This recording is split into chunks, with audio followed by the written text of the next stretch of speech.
Actually, tinry ko to ngayon. Yung old color ko kasi, kadalasan brown, nandun sa shade na yon. So ngayon, nag-try ako ng champagne.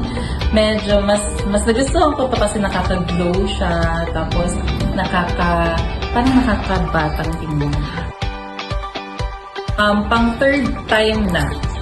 And ang masasabi ko, maganda siyang treatment kasi mas malambot yung buhok ko, mas manageable, and parang mas hindi na siya ganun ka-dry.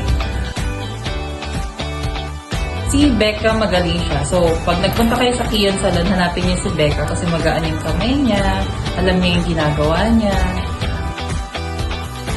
Oo naman. So, pumunta na kayo dito sa Kion Salon kasi very affordable, very professional, and magaganda yung mga products nila.